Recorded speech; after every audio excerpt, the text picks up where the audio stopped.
Mohon izin, ini bisa dilihat ketika kami tes terjadi perubahan warna menjadi warna biru, yang berarti bahwa barang ini mengandung zat metamfetamin, dan atau berarti barang bukti ini adalah positif mengandung sabu-sabu.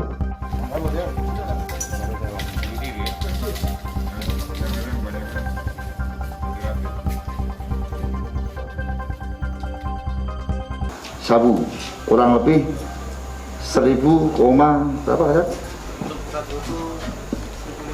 1050 berat brutonya akan dimusnahkan pada siang hari ini.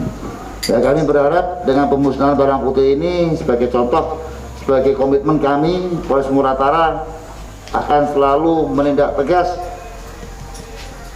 apapun itu judulnya yang berhubungan dengan barang haram ini, itu maupun sabu, inek, maupun ganja dan lain-lain. Semua komitmen kita, semua yang berhubungan dengan barang haram ini akan kami tindak tegas sesuai dengan aturan yang berlaku. Pada siang hari ini kami akan laksanakan bersama-sama, bisa disaksikan bersama-sama, kita akan musnahkan barang bukti. Jadi saya mohon pada masyarakat semua, pada rekan-rekan semua, bersama-sama ayo dukung kami TNI Polri yang ada di Muratara ini bersama-sama untuk memusnahkan barang haram ini. Karena barang haram ini salah satu faktor, ya, salah satu faktor pembuat tidak tertib di suatu daerah, suatu wilayah. Ya, berupa sabu. Ucapan terima kasih apresiasi kami dari pemerintah Kabupaten Musirawas Utara pada Pak Polres beserta jajaran yang hari ini bentar lagi akan melaksanakan pemusnahan daripada barang bukti tersebut.